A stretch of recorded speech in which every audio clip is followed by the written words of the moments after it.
Good morning. Thank you for joining us on Citizen Extra. We are in our final hour of Citizen Extra this morning, and joining us in studio is Brian Mutia, who is a governance expert. We're also joined by Johnson Githaka, a political analyst, and Stephen Mugaka, who is a candidate in West Mugirango under the Wiper Party and also a constitutional lawyer. We'll be talking to them very shortly as we approach the August polls. Remember, just about a month to go to the August elections, and we will be now listening in to what is happening at Delta House, which is the Council of Governors headquarters, where doctors in the Council of Governors are expected to sign a recognition framework agreement. We are also live at the KICC, where the IEBC is expected to be hearing petitions and cases against election offenders, and we will be listening to that as well. But before that, let's listen in to what's currently happening at Delta House with the Council of Governors and the doctors. National Government representatives present, the chairs of the county public service boards, the chairs of the county secretaries present, the chairs of the chairperson of the county executives in charge of health and all the CCs in charge of health present, the chairperson of the chief officers of health and all the chief officers present, the chair of the Kenya Medical Practitioners and Dentists Unions, the Secretary General of the Kenya Medical Practitioners and Dentists Unions present, the chair of the negotiating team present, and all protocols observed, because I may not be able to recognize everybody, and of course our friends from the media. Good morning and welcome to the Council of Governors and to this event. I am very happy, almost emotional, that this event has finally come to pass. It's been a long journey and a difficult journey sometimes, but I want to thank God that actually today has come, because as a nation we have gone through what would I call it, hills and valleys and mountains to reach today. And so I want to give all glory and honor to God for enabling us actually to reach this day when we are able to sit and say we are agreeing and want to move forward in the health sector. I really thank God for that. So on behalf of the Council of Governors, it's my pleasure and privilege to welcome you to this special occasion that brings together the county governments, the Kenya Medical Practitioners and Dentists Union. I know I forget one P, I think it's pharmacists. So this meeting has been convened with the objective of signing the negotiated recognition agreement and the collective bargaining agreement. And it's a testimony to the commitment of the county governments and of course the Council of Governors to ensure that issues that concern health in this country are managed well, and also that there is cordial relationship between the service providers and also those that support the service providers to give the service. This event is a culmination of a rigorous negotiation process that has been going on for almost a year now, that involves several stakeholders in matters of human resource. I would like to thank the negotiation teams that worked round the clock to deliver the documents that the county governments and the Doctors Union are going to append their signatures to today. Sometimes it required people to work up to 2 a.m. So it was not an easy task, and so I want to really thank and honor those the teams that negotiated and all the work that they put in very sacrificially. For the first time, I saw teams working on government processes without asking for sitting allowances, because I think would have actually had to ask the National Treasury to allocate a budget, because the time that was spent in this process was very long, it was very tasking, it was time that you cannot compensate. So they gave of their time, they gave of their money, they gave of everything that they have to be able to reach where we have reached. So I would like to say asante sana to the negotiating team. It is our hope that the cordial relationship that we have had will continue, and that it will enable us to proactively address human resource challenges in relation to the doctors in Kenya forever, that we shall never ever have to go back to what we experienced before. It was really not good, and I pray that we never ever have to go back there as a country. So once again, I would like to thank you for having found the time to come to this important event, and to thank all the Excellency Governors who actually are able to come to represent the others, and to say that please feel at home. This is the Council of Governors. Our offices are up there. They are not out here. But this is some of the space that we've been given to be able to use. So feel at home. And once we are done, for the ones who have never been to the council offices on the second floor in the building, please pass by and at least sign the visitor's book to say you are here. Thank you and karibuni.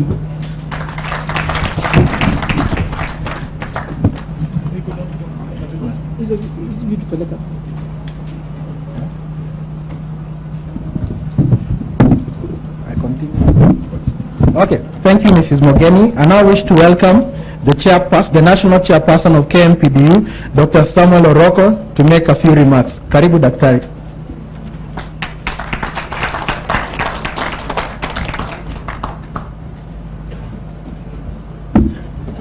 Thank you, the Chairman, Council of Governors, and all protocol observed. Good morning. Nikisema Kenya hoye, mnasema hoye. Kenya hoye! Kendu hoye! Kenya hoye! It's a great pleasure to be here this morning. And perhaps before I make my remarks, allow me to welcome two of my officials to make their remarks, then I can make my remarks. So I welcome Dr. Daisy Korir, the National Treasurer of KMPDU, to say jambo. Welcome, Daisy.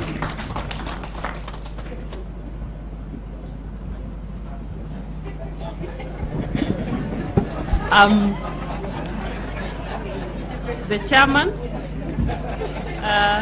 Council of Governors, the Chair, the Health Committee, and all protocols observed.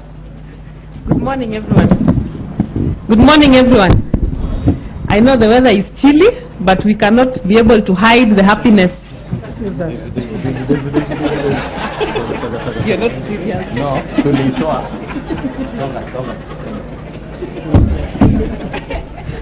oh my God, this is so embarrassing. Now, I can see everybody now. Thank you very much for this chance. Chairman, Council of Governors, the Chair, Health Committee, all protocols observed. I would like to greet everybody today in Jesus' name. Good morning. I'm very grateful. We cannot hide our joy. Personally, I cannot hide my joy. I'm very grateful. I'm joyful. I'm overwhelmed. And I can see bright faces all around me, both from the counties and also from the union. And I believe this day marks the beginning of industrial harmony in the health sector. And we cannot trade it for anything else. I would like to thank everybody that has walked with us in this journey. It's not been an easy journey.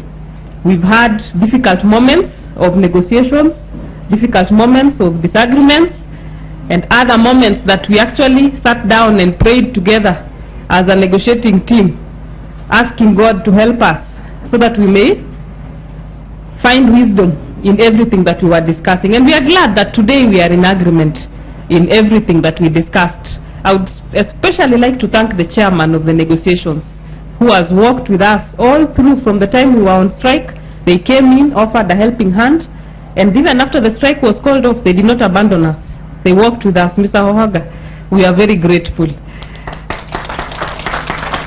And to conclude, I would really like to say that this day marks a special day. It's a symbol also for the entire health sector, that actually people can come into an agreement and agree on how to run the health sector. We do not want to be focusing on strikes every other day and saying that this county is on strike or this other one is on strike, but we want our health workers to be treated well and to be treated uniformly across the counties. We know some counties may not be able to have enough of their own to treat their people, and you can only depend on the other health workers coming from other counties to treat your people. So you need to treat them well and give them the same kind of emoluments that they would receive if they were to work in a county like Nairobi, for example. So I believe this is going to be a very harmonious journey, and we hope that the rest of the health sector, the nurses, the clinical officers, and the other health workers would see this as a symbol of unity and good things that can come from dialogue. So I encourage that we continue with the dialogue, and even after signing, let us not go to sleep. Let us continue to engage and discuss the health agenda in this country so that we can have a prosperous health system in the entire nation. Thank you very much, and God bless all of you, and success as you sign the many pages. Thank you. Thank you, Daisy. This is our lovely lady treasurer, who is the pillar of this union. So we love you, Daisy. And she has her deputy, Evelyn. You can salute. She has her airport deputy, Dr. Evelyn Chege, on that side.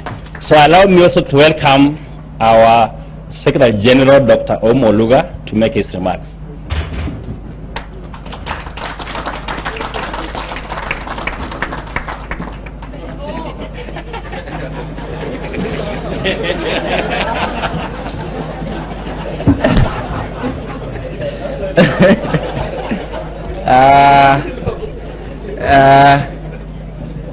To the Chair Council of Governors, to the Chair of the Health Committee, Governor Ranguma, to my Governor, and the Governor in the Finance Committee, Governor Karanga, to everyone from the Council of Governors. I recognize the CEO, Ms. Jackie Mogeni, to Laibuta, we have been in the trenches together, to all the representatives of county public service boards, the CECs, the chief officers, the county secretaries, to my members and officials of my great union.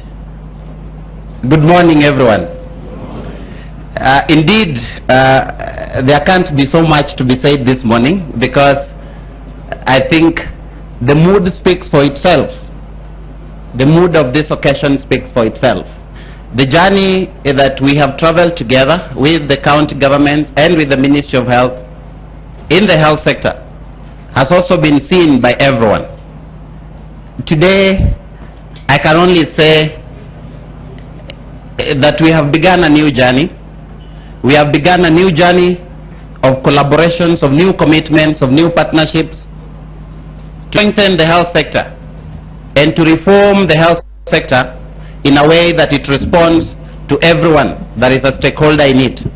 I want to specifically say that this journey has been long, it has been a struggle for everyone. And I want to congratulate our governors who are here and those who are not here, because occasionally it comes out as if we do not understand what you go through. We do. We understand the pains of the finances, we understand the budgeting processes, we understand the political environment, we understand how much you've moved with us to come to this end. We know that we still have a long journey, but we want to appreciate you in this first step even as we move forward. I want to specifically say that over the last 3 years, we have actually had very good relations with the Health Committee of the Council of Governors, save for, of course, a few times during the struggle, during the strike, that everyone's patience ran out. And it is understandable that people's patience can run out.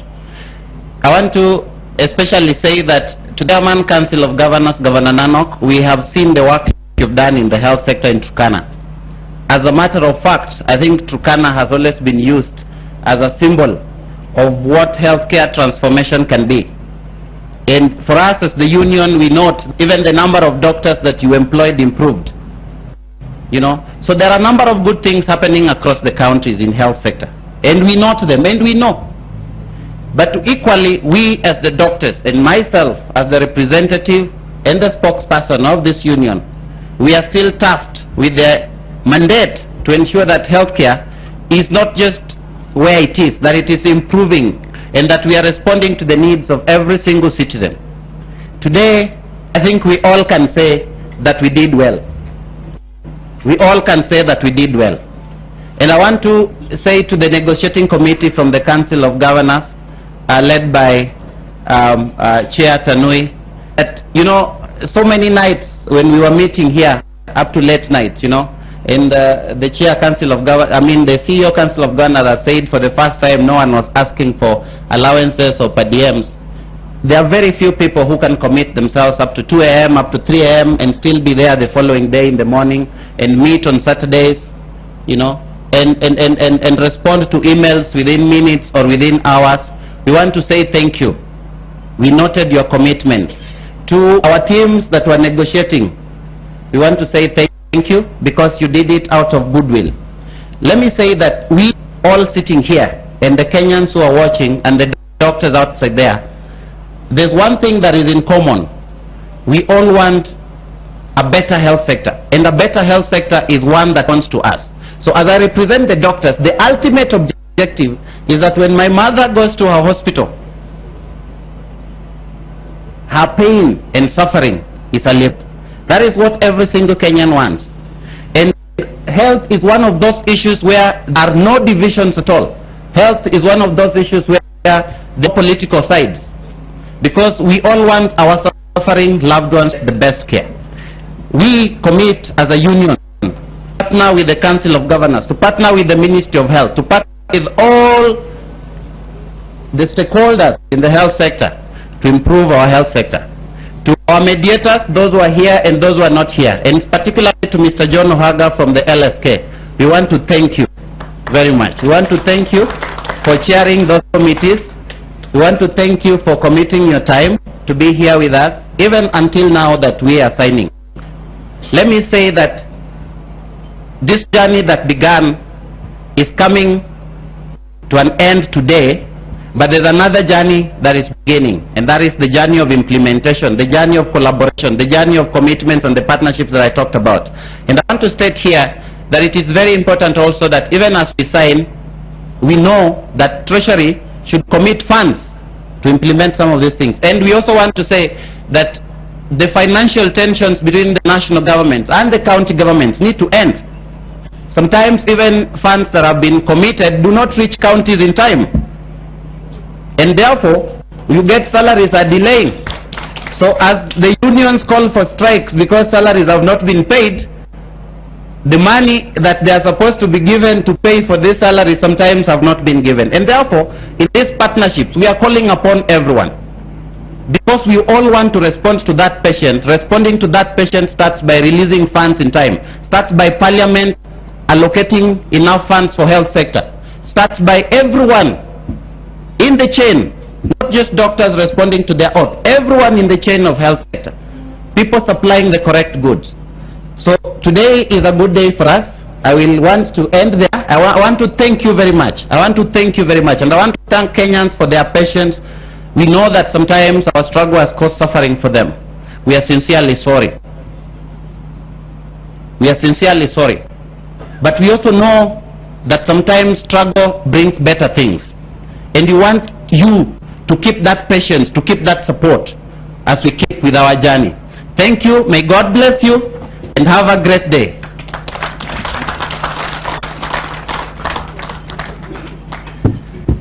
Thank you.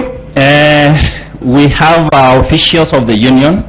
Wherever you are, just stand and salute so that all officials of the union and doctors who have joined this function where you are kindly, so you can see we are well represented. Thank you. Thank you. I'll be brief. As I said earlier, today KMPDU is very happy, and I want to use this opportunity to thank everyone who has been through this at this level. The far we have come, this is the beginning of proper and a constructive relationship between the union and the county governments. And I want to thank the chairman, Council of Governors, Governor Nanok. When you came in, you quickly understood our issues, and when we met you, you committed to steer this to the end, and we thank you. The CEO, Council of Governors, we know recently you had family problems, but you quickly came out of that, and you're here today when you could maybe on a sabbatical leave mourning your mom. We say sorry for the loss of your mom, and we thank you for the fire you brought us. Chairman Waga, from the days of CVS Plaza, negotiating till midnight, the following day as being taken to jail, continuing the same chairing of the negotiations up to this level, we thank you. We know you are a highly praised lawyer, but nobody has paid your cent to be here and to have come this journey this far. Thank you.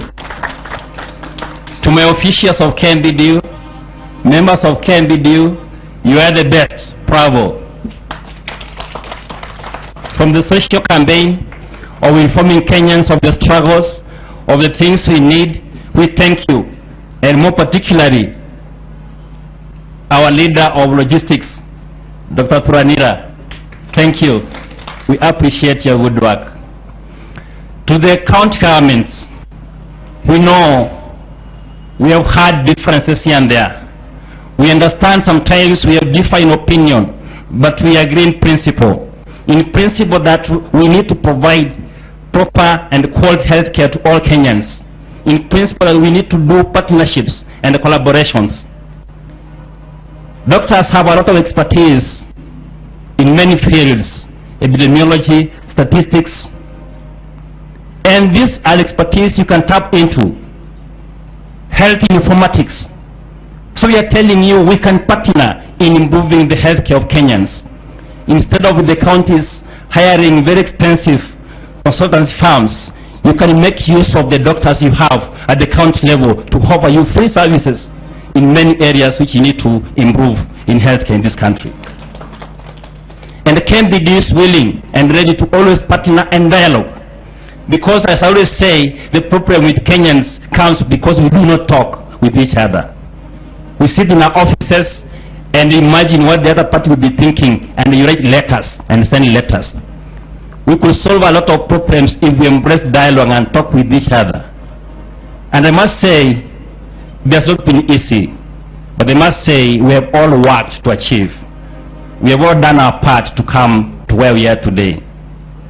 Moving forward, signing the CBA and recognition agreement marks the beginning of constructive engagement between the union and the government. I will request that we embrace this constructive engagement. Look at the union as a partner. Look at the union as an ally in helping provision of health services to Kenyans and not as an enemy.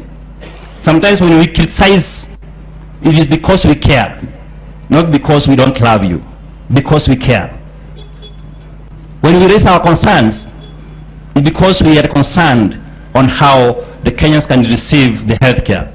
When my sister in the village goes to a dispensary, they need to get proper health care. They need to get supplies. They need to get enough drugs for their ailments. When my brother in the village goes to theater, they need to be assured that when the electricity or the power also, when there's a blackout, the generator will be functional to continue the operation for them not to lose their lives. Those are the things we talk about when we say proper equipment and supplies in the hospitals. When your mother, when your sister, wherever they are, they need to be assured of proper health care wherever they are without having to travel to Nairobi to big hospitals. Those who don't have money need to be assured of their health care wherever they are. Those who can't afford to go to big hospitals for care. And that is the Kenya we need. That is the functional health system we need in this country. The national government need to partner with the county governments in timely release of monies. The national government, through Parliament and the Senate, need to consider giving grants to counties, even for payment and recruitment of more doctors and many other healthcare workers in this country. So that when you are looking at your budget, you also have a grant to continually recruit more healthcare workers to provide the services which are required. And I understand, as we are here today, we have a lot of shortages at the county level. There are doctors out there who have completed their internship. They are ready for deployment. And I know, moving forward, the county governments will look at this and have deployment without delay so that Kenyans can continue getting their services, because shortages will leave Kenyans having to queue for long hours for the whole day to be served because of the shortages. We need to work together to address those shortages and fill the gaps which exist so that Kenyans can benefit from our services. As I finish and conclude, let me repeat today, we're very happy. We understand that our sister union, Canaan, that is the nurses union, are on strike. And I was making a joke the other day that my team now is of age to be given a certificate of mediators. And I must say, through the mediation process which we have been, now I know a lot on mediation. My team knows a lot on mediation. And these are free services the county governments can borrow to mediate in handling the crisis which we are currently facing. And we are ready to offer our services.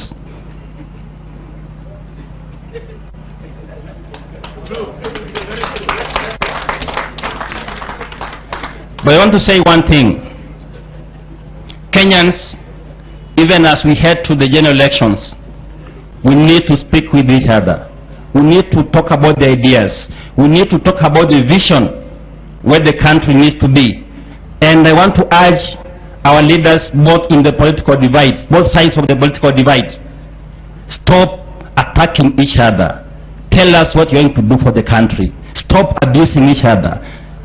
The country has moved so far to engage in personality attacks. Let's engage in ideas. Let's engage in constructive discussions on how the country can move forward. Let's have a vision where we are going, and not who has not done what, who is doing what. That way we are taking our country backwards. To Kenyans, observe peace. Let's have peaceful elections. We are all Kenyans. Let's love each other. Tuache mambo ya kuangalia huyu anatoka pale huko na namna gani. Sisi wote ni wa Kenya. So let's love each other as Kenyans, vote peacefully, and let's have a peaceful country, Kenya, that we can all be proud of. Thank you, thank you. God bless you. God bless KMPDU. God bless Kenya. Asante sana. Thank you very much, Chairman Oroko. Now, I wish to recognize the negotiating team from the counties. So I just wish all of them to stand.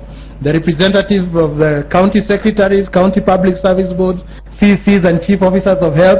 The negotiating team, please stand and wave.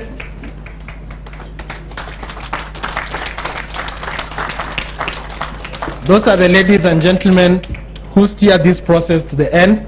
And also I wish to ask Council John Ohaga to stand. He's been mentioned, but perhaps you've not recognized him. Senior, please stand and wave. He's been with us in the process, and we are really grateful to him. Now I wish to welcome His Excellency Moses Akaranga, who is the Governor of the Vihiga County, to give a few remarks on behalf of the Human Resources and Labor Committee of the Council of Governors. Welcome, Your Excellency.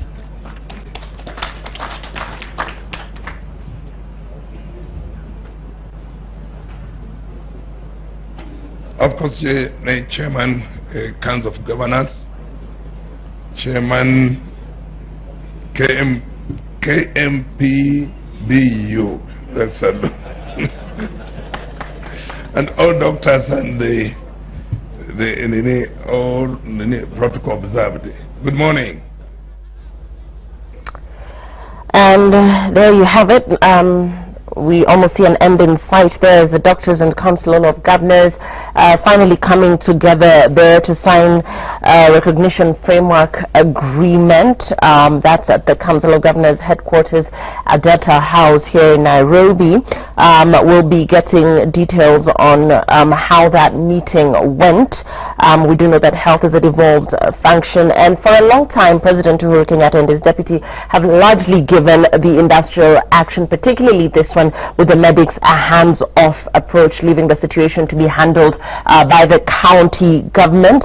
That's the respective governors in the respective counties where the strikes have been happening. There seems to be an end in sight finally.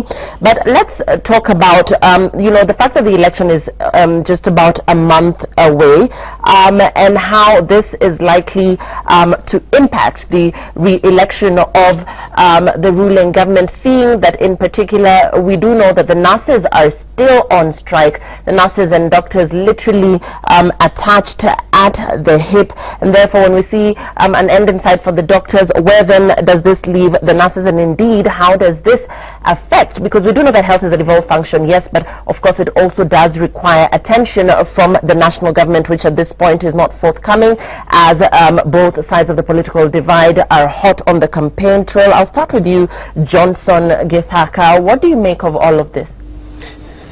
Thank you, Lillian.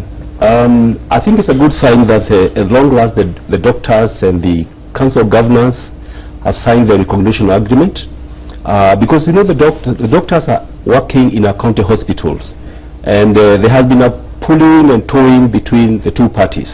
So hopefully this will stabilize the relationship and also provide a framework of relating between the two. But the bigger question, Lillian, is that if you look at the core workforce, who are the nurses, they're still out there in the streets. So essentially what means, even if the doctors are there, is unlikely that the health services will be provided as expected in the counties. So I'm hoping and praying that going forward, you know, the governors are also going to embrace the nurses so they can have a way of resolving the standoff. Because as it is now, really, very little is going on in our county hospitals. Now, from a political point of view, I think this is something that nobody really want to perpetuate. For the government, most of the central government, whether they have a legitimate claim that these are devolved functions, I think it's in their interest to resolve these industrial action. Remember, we also have the lecturers of all the public universities out there. You know, our children are not in the lecture theaters. The nurses have been in the trenches for the last, I don't know, 1 month or so, and nobody's talking about it. These things need to be resolved once and for all, so that our people can receive the health care. I mean, if you look at it ideally, we talk about voters who are not receiving health care. That cannot really be an ideal situation. That is something that should worry the government. Invariably, the other part of the political divide, in my own view, may really want this standard to be perpetuated.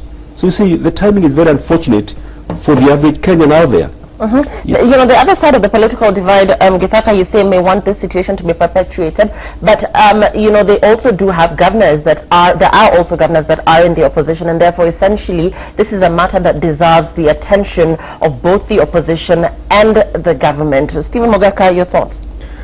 Thank you, Lillian. I think where we miss our flight is by in dealing with industrial action such as in the health sector, trying to pretend that this is a devolved function and therefore belonging to counties is missing the point, because referral hospitals are in the national government, and doctors serving in the national government in the referral hospital are also members of this union. And remember, Lillian, in our constitution we have Kenya as a republic. It is one nation with two arms, one national and one devolved. So I would have expected, if we really want a lasting solution to this, national government and county governments through the Council of Governors should have been actively involved in finding a lasting solution. Because at the end of the day, even if they do this recognition agreement and collective bargaining agreement, it boils down to a budgetary question. And the budget issue is a national government issue. And for us to implement national government and the budget must be responsive to what this CBA being signed is talking about. Otherwise, we will be getting into fresh chaos when we start off in August after the new government comes to office. And Brian, as you know, patients continue to suffer across the country. I mean, yes, we've seen some reprieve with the doctors, but with nurses still, you know, having downed their tools and them playing that very critical role in their particular workstations, these same patients that are suffering across the country are still voters, and you know, they are finding themselves caught in a situation that they do not understand. The politicians, on the other hand, find themselves in a catch-22 because this is really campaign season and this is crunch time. What are your thoughts on all of this? Absolutely. It's unfortunate that it's happening during this time, but again, it has some political implications, as I said. And I must also be very, you know, concerned about the timing of these industrial actions coming at a time when it's electioneering period. Of course, industrial action, of course, the players will always look for a situation where they try to get some sympathy from either of the sides.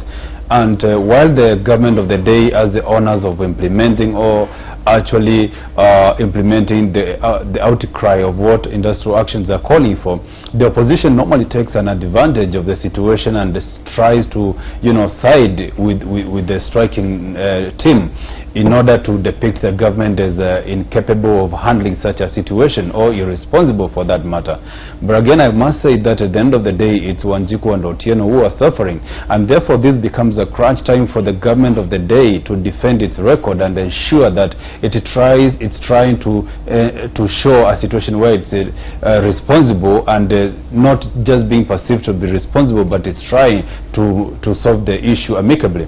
And it is a catch-22 for the government of the day or the incumbency, because it is actually trying to balance its books at the same time trying to win the hearts of the patients. That becomes a very complicated math for them, because a patient who is sick cannot make an outright decision to vote for a government of the day which is not fully responsible for them. So the government of the day has to ensure that it wins the heart by resolving this issue at the fastest moment possible. And I want to say that while Article 37, sorry if I get it right, of course outlines, gives these rights for strikes. Of course everybody has this kind of leeway according to the Constitution. We have to be very careful that we do not politicize issues of industrial actions, because they will always be having that political connotation, in the sense that while we are trying to address the issue, we do not also have to find ourselves in the murky waters of politics of the day. Right, and we have two more topics to touch on, that of the two top contenders in the race for 2017 opting out of the presidential debate. But before that, we want to go to the campaign trail. With 33 days to the general election, President Uhuru Kenyatta and indeed the opposition, that is NASA challenger, his main challenger Raila Odinga, are foraging for votes in each other's backyards where it would be presumed that they are not as popular. I want to talk about the messaging in both the candidates, in both the strongest candidates' campaigns, where you see, for instance, President Uhuru Kenyatta and his deputy William Ruto having a lot of undertones about 2022. Same with Raila Odinga, who also came out to say that he would be supporting his deputy Kalonzo Musyoka in 2022. These promises are being made in regions that are perceived to be strongholds of their competition. Is the 2022 factor shaping the current campaigns and, by extension, the outcome of the August 8th election? Let's start with you, Johnson. Thank you. I think the 2022, you saw that carrot being dangled to the former vice president when the NASA brigade went to Ukambani in Kitui and Machakos. And I think it is something now which is going to inform part and parcel of those areas which the Jubilee people want them to basically get to themselves. I think what is happening here is the whole phenomena of what you call the bandwagon. The Jubilee team is trying to say that we are the assured people to basically get this vote come the 8th of August this year. So come and join us. So very subtle way of messaging, because a lot of communities, a lot of people may be persuaded, look, why would I want to basically waste my vote to these people? I may as well join the winning team. So this is a bandwagon scenario being worked out in a very subtle manner, because as far as the president and the deputy are concerned, they more or less, according to the message, they have sealed it off. They think they have the numbers. So that is a new introduction really which has come in terms of telling the communities that have the possibility of supporting Jubilee, come and join us. Very interesting. The bandwagon effect is actually being nurtured in a very subtle manner, and I think going forward that is a narrative that is going to characterize the Jubilee. The other side, and I hope they realize that, there's something called the boomerang, whereby, for instance, if you convince your people that you are unlikely, right, to be successful? Because we have this narrative that, you know, the IBC is not prepared, the IBC is doing all manner of things. So what you're telling your people is that you are bound to fail. So this particular, a substantial number of your voters cannot say, hey, you know, our leaders are telling us that basically there's no chance of us winning because of ABCD. And they can actually go to the other side. So I hope at the end of the day that the two political formations do appreciate that they could be weaving a narrative that one can benefit you and also it can harm you. Because Lillian, if you're crying wolf throughout, what are you telling your supporters? Is that, you know, we do not stand a chance. So this is the time for confidence building. This is the time for positive messaging. This is the time to reinforce what you define as your strong points. Right. And I think 30 days down the line, as you say, is that crunch time. We are now going to see a subtle shift of the messaging, a subtle shift of the emphasis of the issues, which each of these political formation think can deliver the victory to them. And you know, Stephen, when you see Jubilee almost, you know, in their messaging saying that this is a predetermined win for them, and on the other hand you see the opposition also now, you know, coming out in defense and saying that, look, come 2022 that Raila Odinga would back Kalonzo Musyoka, you know, apart from President Uhuru Kenyatta, who cannot run for another term because of constitutional limitations. The question would be, is there a guarantee then that Raila would not be in the ballot in 2022 should he not actually be fortunate this time around? Do you actually see this being his last stab at the presidency, as he has alluded to in his messaging as he campaigns? Thank you, Lillian. I think in politics we live one term at a time. And if you recall, last time Raila had said that he would run to 2013 and not again. But later they interpreted that to mean that he needed to win in 2013 for him not to run. Of course, that is the narrative again now as NASA goes in. And really, it is the strategic move by NASA telling their stronghold that for Baba it is now or never. And when they go to the deputy president for NASA, they must tell them that if Raila takes it this time, next time it is yours. And this is really the message to galvanize the NASA team together. And when they are in the Jubilee zone, I mean, the message there is and must continue to be, man, NASA, we are not that bad. Remember, we are the guys who said Kibaki tosha, and you need to reciprocate. We are not as bad as you are saying that we are going to say watu wakae kwao. So this messaging is very deliberate, and for Jubilee, you know, they have nothing else to tell their supporters other than that they are guaranteed of a second term, because that is the only way to keep them together. And this really is the way the politics of Kenya goes. It is not about the issues. It is not about what is going to be done. It's about we must lock these guys out, and you listen to their message. Our competitors, everyone talking is saying, these are our competitors. These are our competitors are this way or that way, don't like this or that way. But really, at the end of the day, we want to see this election coming out clean. And just like my friend here was saying, that crying wolf, for NASA, they must wake up their people and say that the referee may be unfair to us. And the only way to shame them is for everybody coming out and voting overwhelmingly for their side, so that they win. So this cry of wolf is really not a show of lack of confidence, but a way of galvanizing the NASA side, and it has worked, so that we are likely to have a larger voter turnout in the NASA zones this time compared to other previous elections. And you know, we're pressed for time, so I want to talk about the presidential debate. Just get your final remarks on this, starting with you, Brian. The fact that Jubilee Party leader Uhuru Kenyatta and NASA flag bearer Raila Odinga say they will not attend the presidential debate slotted for the 10th of July. They're citing things such as the current proposed format and stipulation. They're also saying that they've not been duly consulted. Let's just get your thoughts on, you know, from the perspective of the incumbent, are you surprised that the president opted out? Raila followed suit. Of course, there's been talk over the fact that the debate rules needed to be negotiated because this is a debate between an incumbent and people that are coming in, and that therefore the president might have been well informed to step out because, depending on who moderated the debate, this might have not served well in his favor. Just give us your thoughts on the two main contenders opting out of this debate. Thank you, Lilian. Although I really wanted to comment on the previous topic. Yes, you may very briefly. It's all right. Yeah. First of all, let me just delve briefly on the previous topic, which actually talks about, each candidate going to the other side's strongholds. I want to say that the dynamics have changed.